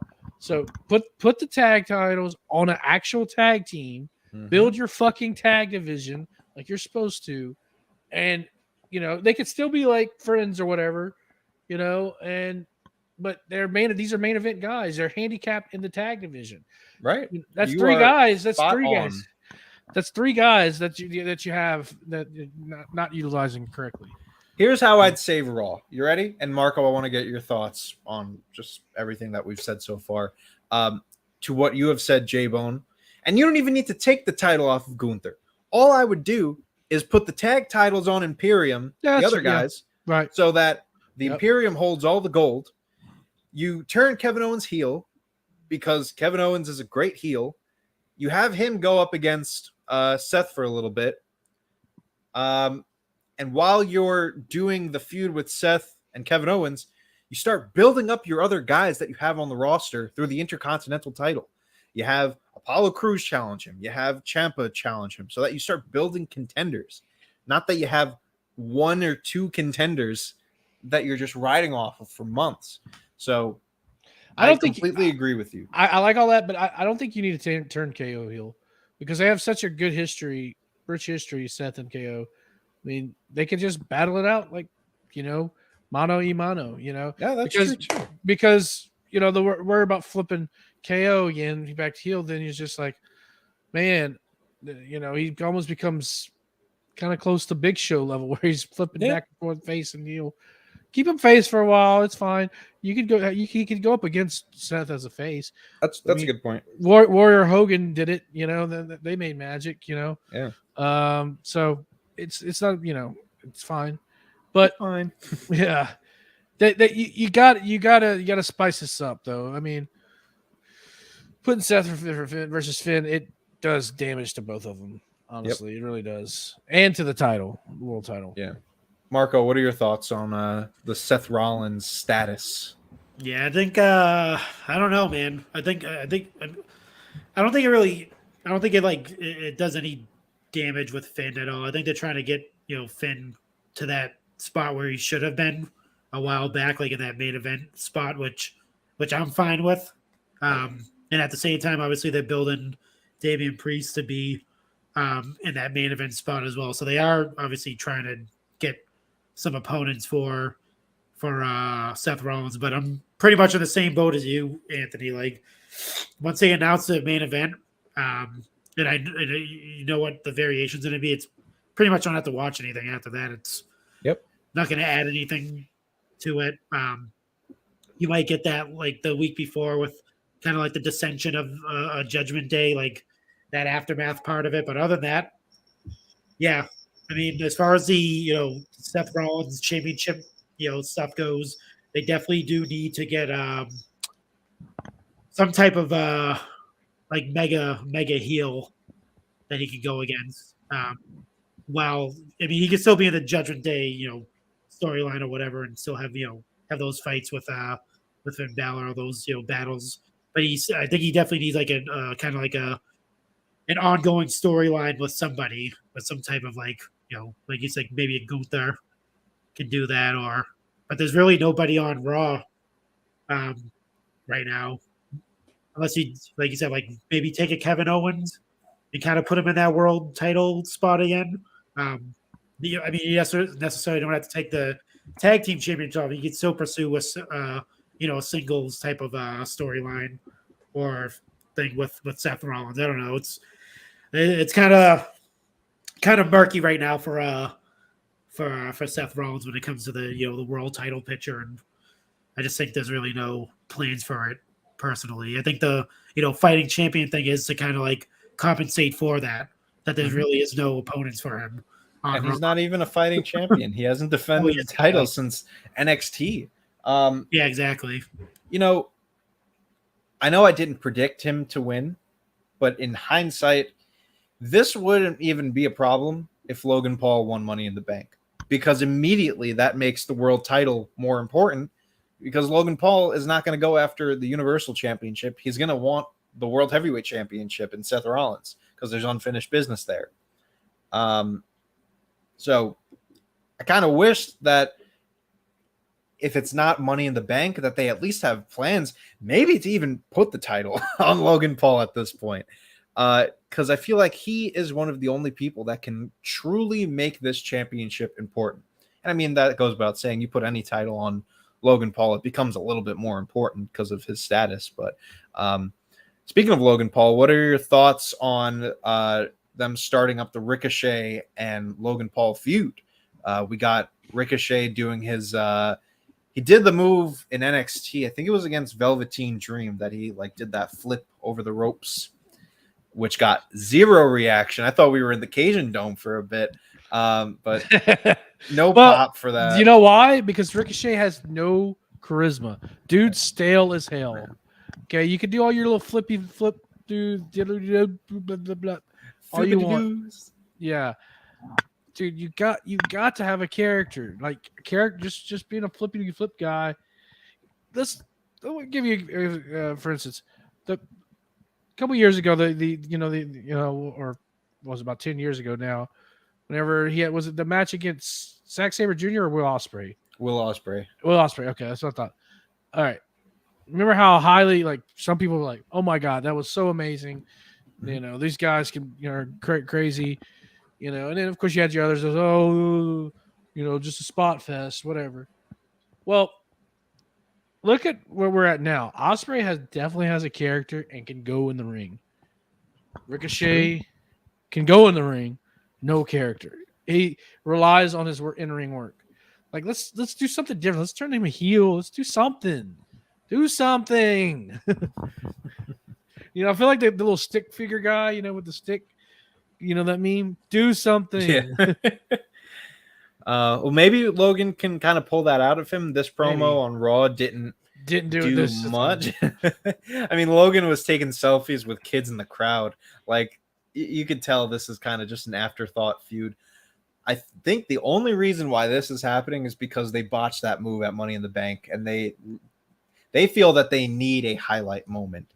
Yeah, I feel like you'd be doing a lot better with Logan Paul, but to their credit, I think this is the best opportunity that you have to make Ricochet feel a little bit more important. You know, put him in a spotlight match on SummerSlam, singles match. And Ricochet hasn't gotten that kind of spotlight outside of Triple H. You know, he's been Intercontinental Champion, but that was really forgettable. He's had some good matches. I forgot about that. Right. I mean, he's had some good matches with like Gunther under Triple H. You know, he's been in Money in the Bank, so he's getting a little bit more of a push, which I like. But now it's time to do a little bit more with him. And if this Monday was any preview into that, I don't think it's going to be any different. Marco, what are your thoughts? Yeah, I've always said that about Ricochet. Great in the ring, awful mic skills, just no character. Not everybody is, you know. It goes with the Cesaro thing. Exactly. Can we talk about Claudio? Claudio, great in the ring, no personality. Yep. Dry as a rice cake. And that's and I don't knock anybody that you watch AEW, you watch ROH, you watch WWE. You need here's my thing with wrestling or pro wrestling. It's character based. You need a character. You need to be pulled. No, that's sports entertainment. No, that's all of wrestling before sports entertainment was coined. You think Ric Flair? Do you think they were saying sports entertainment in the early 70s, late 70s, even in the 60s? That term was not even around, and they were still living gimmicks, and that's where it all came from. And that's the basis of it. You still need that. Wrestling will never be for me, it will never be a sports oriented thing. You're not going to watch it like you're going to watch a NBA game or an NFL game on Sunday. You're not going to just pick up you're not going to have wrestling parties or WrestleMania. I mean, people do have WrestleMania parties, but so you just need to be a character. You have to have a character. You have to have people have to care about you. You have to have something going on. It doesn't have to be, people don't have to fall in love with you. They can hate you. You just have to have something. If people just don't care at all, like they don't hate you or love you, what the hell are you doing? And that's what Ricochet is saying. They went to Austin Theory. I'm bringing him back into it. No one cares. Imagine if Ric Flair went out there and just went out there and goes, I got on a plane today, and then the 16 times, and then I got into a limo, and then I put on my Rolex. And then I had Frosted Flakes this morning. No, it wasn't Frosted Flakes. Was it Lucky Charms? And then I kissed my wife. I stole a kiss from my wife. And now I'm here. Space Mountain. It's like it also has to do with the believability, right? We're talking about Ric Flair, the most believable. You could have Ricochet cutting these limousine riding, jet flying, kiss stealing, wheeling. It's not going to work. And it wouldn't work because he doesn't believe it. I want to tie in a very interesting, comparison here, but I needed to throw this in the episode somewhere because I've been dying to talk about it. Have either of you seen the new Willy Wonka trailer? Yes. Chalamet? Yes. Yep. Yeah. Is it not the worst thing you've ever seen? Like what? Exactly. Horrendously bad. Where's the Willy Wonka? I mean, obviously, it's probably like it's a prequel. He's not really he's probably not eccentric and stuff like he is on. No. When he's actually. So I get it, but at the same time, like you have to show traits of that. That had to. That's what I was saying. So, well, besides the point that there's no reason why you need a full movie on Willy Wonka's backstory, they said it in the movie, and there's no fucking point. Only one Willy Wonka. That's Gene Wilder. Yeah. You lose. Good. You do not. You are setting up Timothy Chalamet for failure because you are comparing him immediately to Gene Wilder. And I Yeah. think this is a good And comparison. Johnny What we're and Johnny Depp. I think this is an interesting comparison because you look at Gene Wilder. I would say Willy Wonka is like one of my favorite movies of all time. And it's because Gene Wilder is fucking crazy in that movie. He is you think he is legitimately like insane. The wind must be rowing, so the ship's sails are blowing. You know, like you think this guy is crazy. And I look at this Timothy Chalamet, and he's saying all the Wonka lines, but he doesn't like feel like he doesn't mean it or anything. Yeah, I agree. That's what I see when I see something like Ricochet. It's like you can say all these great lines. He's playing pro wrestler. Or Austin Theory, or guys that just, you know, you cut the promo. You talk about, I put my blood, sweat, and tears into all of this. And it's a great promo, but like you're not backing it up with the character work. You're not channeling into your how many blood, sweat, tears have been shed in the ring? You just gotta think, like, you know, why do people love John Moxley? Why do people love guys like Eddie Kingston? Even take Orange Cassidy. Take Orange Cassidy. Like says nothing. It's just like how Steve Austin says, it's yourself turn up to 10. I guarantee you, Orange Cassidy, I don't even know his shoot name. He's out there and he's just whatever, man. Dude, I love Orange Cassidy. Like, he's exactly really grown on me. Orange Cassidy. That's perfect him. Example. Says nothing. That's his character. He expresses that like character. Like he doesn't have to speak. Like he puts physically. it out there. He does. He does. Like you said, he shows his character physically. With his actions, with like the way he moves and stuff. It's not like he's going out there acting and, you know, he's like looking awkward trying to be Orange Cassidy. It's like that's who he is. Ricochet. Ricochet's it's not a bad thing. thing. He's trying to be a superhero. Like that doesn't work. Even that superheroes are eccentric. Look at Iron Man. Look at Batman. Look at Superman. Like they all have at least there's something that pulls you towards that superhero. If you are Batman, he has a backstory. Superman has a backstory. Iron Man has a backstory. You know, like Ricochet's just a guy. Like, you know, I think it's look at Logan Paul. Like we know, like love him or hate him, he has something going for him. Like you're drawn to him some way. You're drawn to him because you hate him, and you're drawn to him if you love him. Either or. What do you guys think about like Ricochet taking something out of kayfabe but making it kayfabe? Like with this whole, we botched the move, he almost ended my life, blah blah blah blah blah. You know, I mean, it gives the story something, a story, right? It gives the rivalry a story because there's literally no reason for them to be fighting outside of something like this. And that kind of brings up something that I always draw it back to that Brock Lesnar said once. I think this is one of the smartest things. Get a life, kid. He did say that, but he also said something in an interview once, which I thought was one of the smartest. Party's things. Over, Grandpa. That one. That's another thing that he said. He was talking about how wrestlers call themselves like, you know, the show stealer. Like all the wrestlers want to steal the show, and he's like, when you're a pro wrestler, you're not going out there to steal the show. You're trying to beat the other guy and win as fast as you possibly can, which is very true.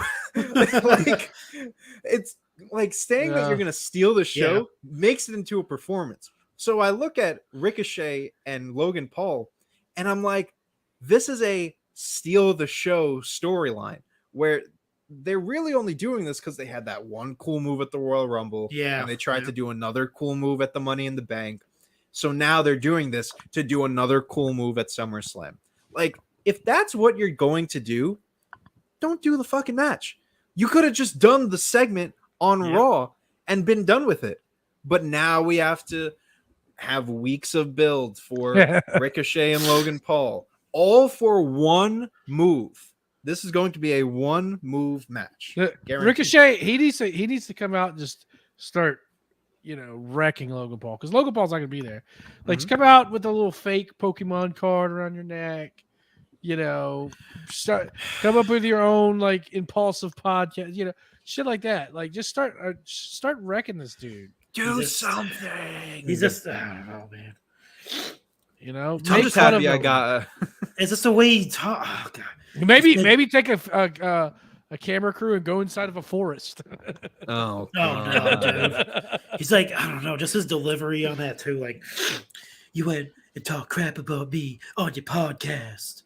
Like, there's no emotion behind it. It was just like, yeah, exactly. He just, like I said, you could definitely be like a great in-ring performer. You still have to have people have to care about you. I don't care what anyone says. You can do all the spot fest, all the crazy stuff you want to see. Everything's cool, blah blah blah. You still have to have a character, and you still have to have people that are involved with your character. Yes, Kenny Omega and Will Ospreay can do that match because people care about their characters. People are invested in Kenny Omega.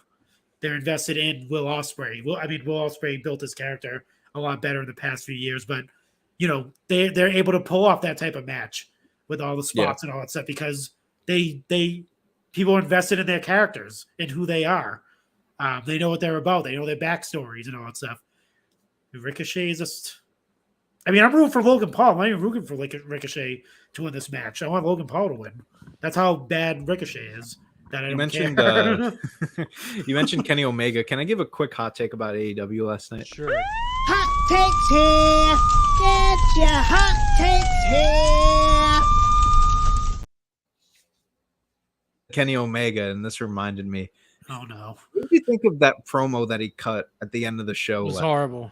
Oh, so bad. So bad. It's just his cadence, and he just kept going on, and he was, and then after we beat the Blackpool Combat Club, and we're going to beat you all down, we're gonna go after Dunkallis, and then we're gonna beat him down.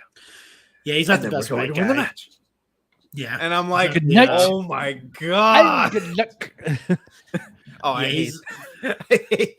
I bid you adieu. I bid you good night, mwah, and good something else.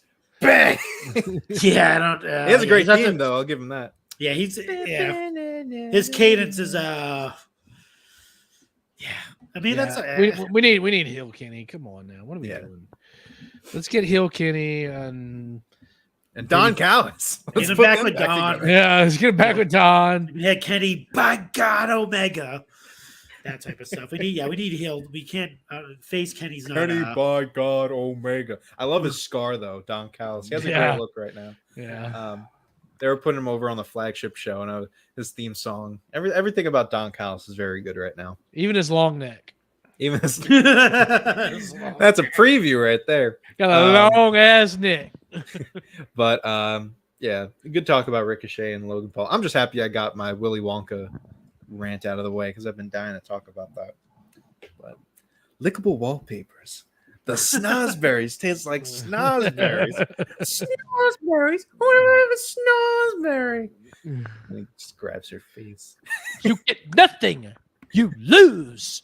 Good day there. We are the music makers, and we are the dreamers that dream. Which is just shut up, kid. Yeah. I could quote Willy Wonka all night. What else are we talking about for Raw? All right, the backstage incident, apparently. So after the 6-man tag, after the main event, there was some little fighting between the same 6 guys who have main evented every single Raw. There were some botched moves or things were changed right before the match happened. And apparently there was nothing to worry about. But what were your takes on the incident? I mean, I didn't really see too much of it. I'll be honest. Like Me neither. I'd kind of tuned out of the match at that point. So same here. I didn't really see. I was sleeping by that point, actually. I didn't really see too much of what happened. I just kind of read, the next day. I didn't even go back and watch it. So I just late. I think like Sami Zayn was late in breaking up a pin. There was something with the coup de grace. I think I kind of remember that. Yeah. Maybe Dom started the fight. That'd be interesting. I think it was something else. Too. Started the fire. Yeah, and like I said, I think they all squashed it. I think it was just miscommunication, probably on Kevin their Owens, Sami Zayn, Dominic Mysterio. Dom started the fire. Judgment Day went away. What else do I have to say? That should be the new theme song. Dom started the fire. What was I just about to say? I lost what I was going to say because of the fucking Billy. I mean, it's good. I mean, I like this stuff because, like, I mean, obviously, there's nothing terrible happened. You know, nobody got bit. You know, yeah, right. You know, nobody's getting sued. But you know, it just shows a little passion. You know, like, hey, yeah, we want to go out there and put on the best match we can. You fucked it up, whoever it was. Yeah, they. I was reading. Obviously, people comment and all that stuff, and Sammy and Kevin are always complainers and blah blah. They probably complain. Nobody knows what's going on. Shut the fuck up. Yeah, God, gee, they always complain about stuff, and Seth Rollins probably complained about it too because he complains a lot. Yeah, no, nobody knows what happens. I'm putting my money on Dominic started the fight. Dom started the fight. I gotta make that a full song. Oh, that's what I was gonna say. Rhea Ripley, Damien. He got tagged by Rhea Ripley. Dom started the fight. Bobby's always on top, Dominic. Cody Rhodes, Finn Balor, I can't take it anymore. That's good. That's great. This has got to be I'm writing this song tonight. That's what I was going to mention because I mentioned Dom. His new name now, Dirty Dominic Mysterio. I love it. Dirty Dom. Did you guys see that Dutch Mantel, aka Zeb Coulter, is like furious because they took the Dirty nickname without his permission? Trying to get himself noticed. Go back to your retirement home, Grandpa. Go away. They didn't even come and ask me for the name. It's like it's dirty. It's Dirty Dominic, not Dirty Dutch. Okay. Yeah, it's Dirty Dom, Zeb Coulter. The word dirty is not doesn't belong to anybody. Yeah, anyone can use that. Yep. You didn't see old dirty bastard getting mad at ODB. Yeah, I know, right? Exactly. That's what you got to worry about. His family coming after and suing. This is the old Turnbuckle. It was the same thing with Sergeant Slaughter and the whole Oh, that's another one. Lacey Evans using the sergeant gimmick and obviously people are like, dude, you weren't even in the military. She was actually in the military. If anyone can use that gimmick, it's her. They took my gimmick. Your name's Bob, bro. You're not a sergeant. Hey, Robert, chill down. Live with the gimmick, dude. Oh man. Yeah, we didn't even talk about that. That's kind of funny. Because it doesn't deserve time. It's just funny that the old timey guys are. I blame Ric Flair for this because he's the one that started the feud with Becky Lynch. Oh, with Becky Lynch, yeah. Ric Flair started the fire. Becky Lynch is the man.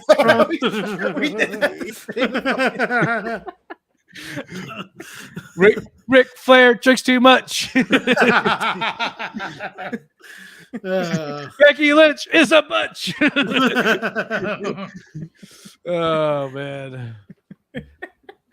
Ric Flair started the fire. Ric Flair, Charlotte Flair, don't put him on a plane.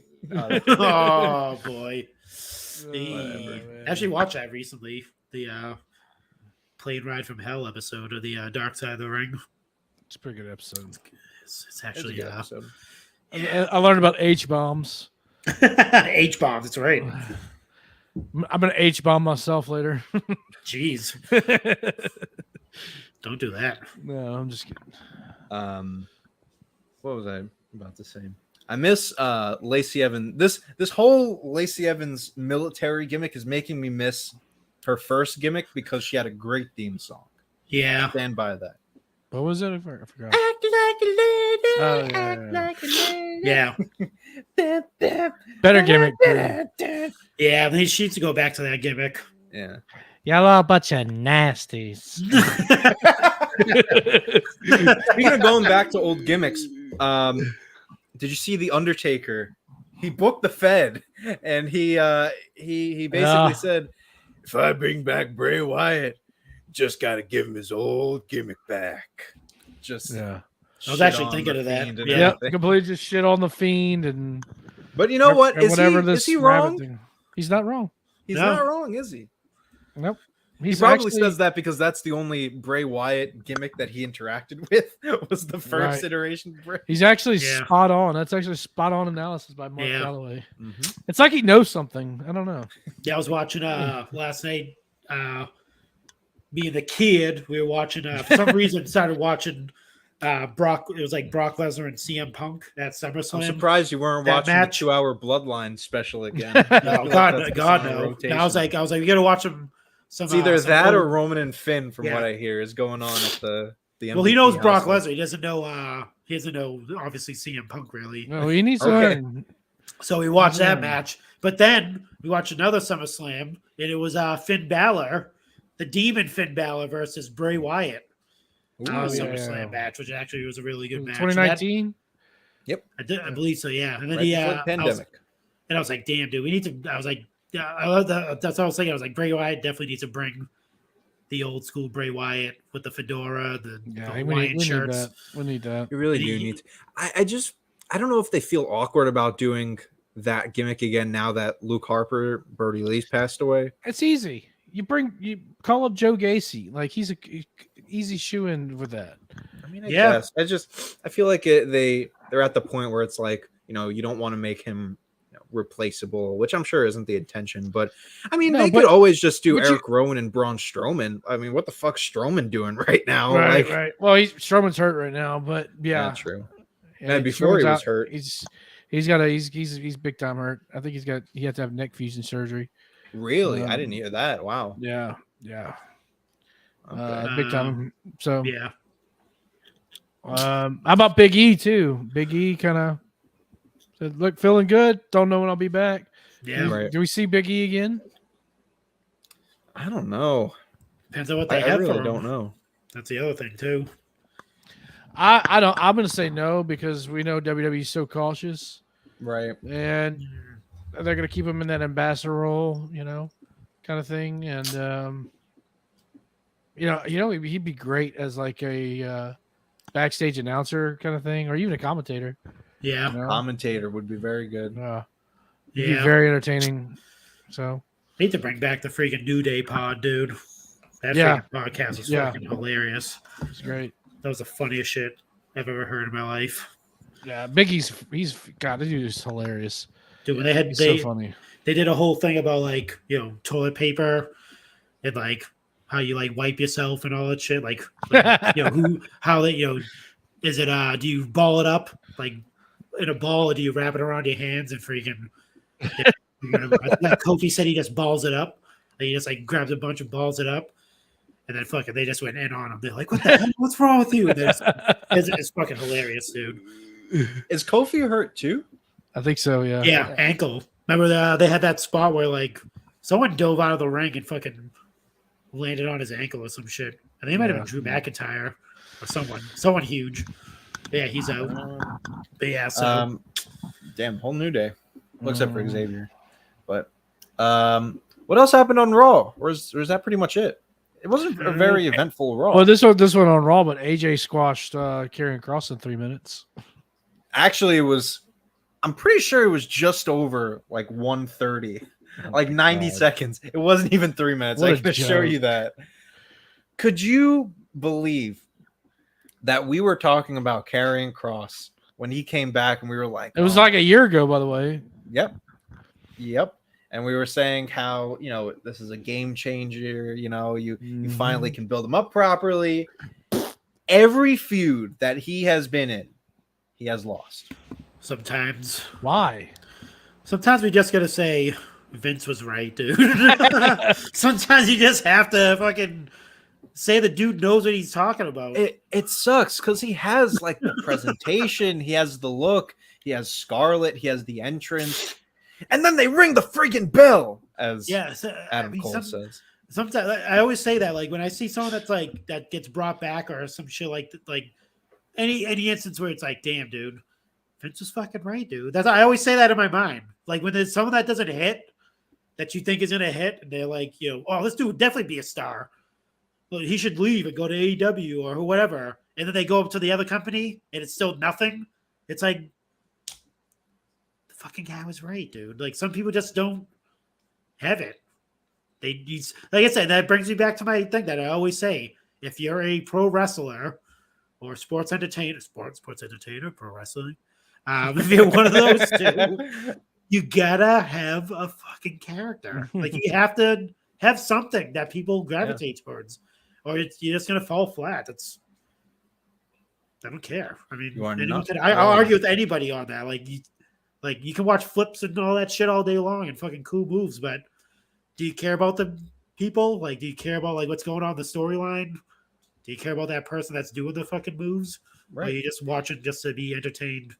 And this is where the draft failed. I'm realizing this now. That the draft failed a long time ago. Well, but I think the root of the draft failing was the fact that they didn't build the rosters around their champions. And a perfect example is Karrion Kross. Why is Karrion Kross on the same roster where their champions are Roman Reigns and Austin Theory? Because Karrion Kross is never going to fight Roman Reigns, never going to beat Roman Reigns, and he's never going to be a babyface to fight Austin Theory. He is someone that if you really needed challengers for Seth Rollins, put him on Raw, and he would immediately be a threat. Because he is that upper mid-card kind of guy. Yes, he's taken some losses, but a few wins could get him right back into it because he's got the look. He's got the gimmick, like I said. A win against AJ Styles would have been very good for him. But the fact that it was, 2 minutes, and I know he was hurt, but like 2 minutes and he loses, do a 2-minute squash on AJ.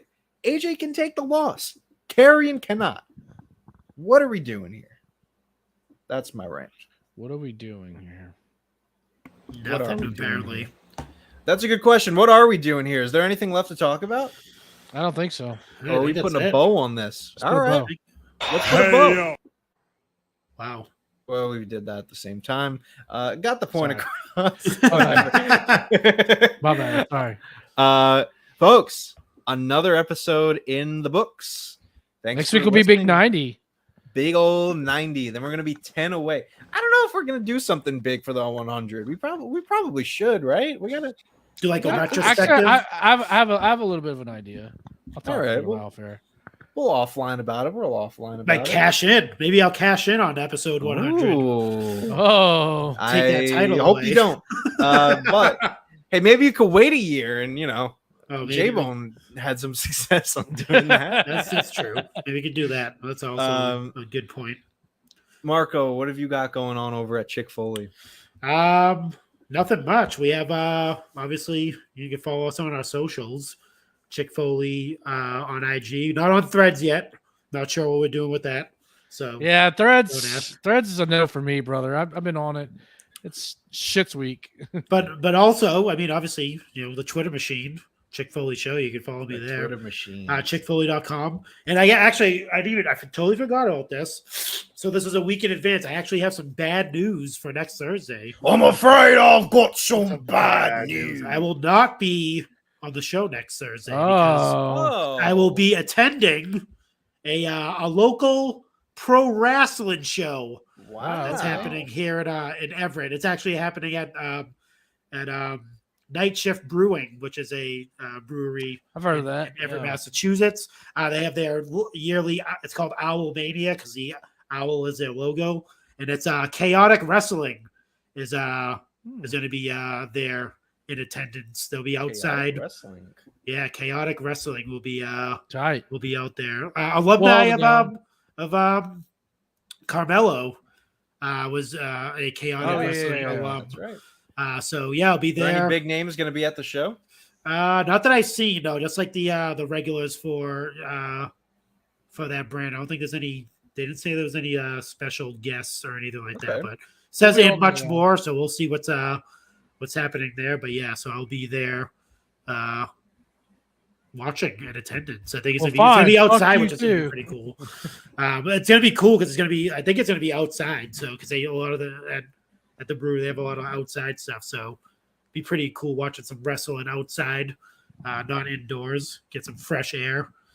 I'll be right in the front row too. I got some front row seats. Me and a couple of my buddies will be there in attendance. So yeah, and I'll give a report on Chaotic Wrestling, and I'll be attending the actual the major pod. Oh, nice! Live at the Stomp at Kowloon, as it's called. In Saugus, Massachusetts. Saugus in August, as they like to say. August. Yeah, so I'll be there as well. So if you're a fan, you can say hi. I'll be at those two places. Yeah. If you're listening. J-Bone, what do you got going on? Coming down the aisle. Got over to comingdowntheaislepod.com this week. I dropped Monday, Miles and I. We did our top 10 Hulk Hogan matches. Oh, yeah, baby. Oh, yeah. Not number one's not what you think it is. So tune into that. I know what it is. It's a battle of the tough guys from No Holds Barred. It's that actual match from the movie. That's it. It's actually Brutus the Barber Beefcake and Hulk Hogan versus Macho Man and Zeus from SummerSlam '89. Yikes! No, I'm just kidding. That's not it. But tune in to check that out, and I'll be back again with a full episode of regular show this week. The wife joins me. We watch actually a Hulk Hogan match, Hogan versus Warrior, WrestleMania 6, and she gives her spot on, and I mean spot on analysis of AEW Dynamite this week. So check that out. Spot on analysis. I'm intrigued. This is the first time she's ever watched AEW, so it's pretty interesting what she has to say. Okay. All right. I'll have to give you a tease.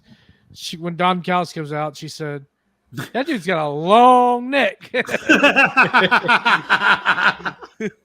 That's spot on analysis right there. That's funny. That's hilarious. And she also said, when Sky Blue came out, she goes, "Damn, she's got a big old ass." Or spot on. Spot on. The most. Yeah.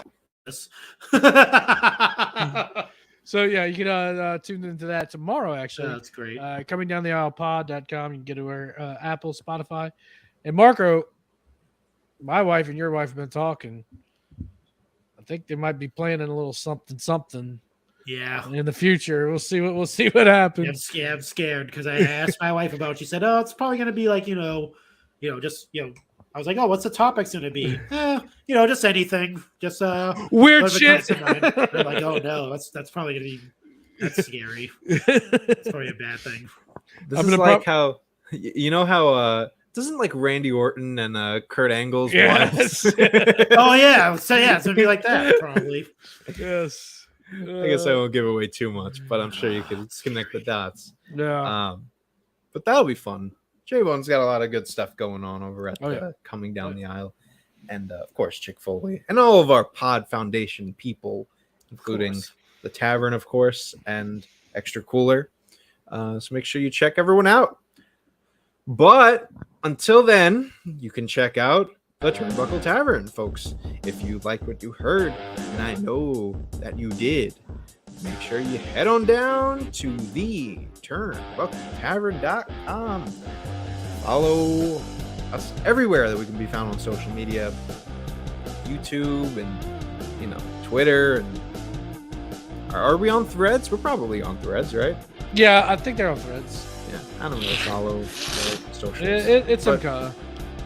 Or somewhere. Or, follow us everywhere that you need. You can also get our ProWrestlingTees.com/tavern, not on what was the website called? Limotees.com or something like that. Like the Tea Don't Frog go or Yeah, you know, don't go rip there. off tees. Yeah. You know.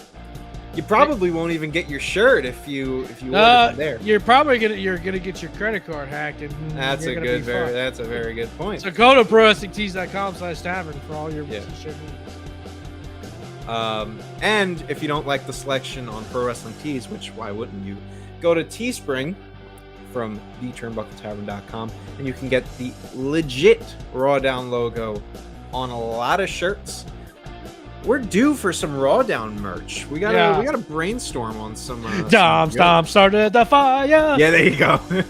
We should just put all the lyrics. Actually, that might get taken off the Pro Wrestling. Yeah, Tees. that'll get taken off. But regardless, and I don't see the other one that we usually do. So maybe they took down the hotline. But, Maybe so. 304-404-2004. or it's going to turn into when you're watching the network or Peacock, and now they blur out those hotline numbers. That's us right now, blurring it out. Don't call it number, folks.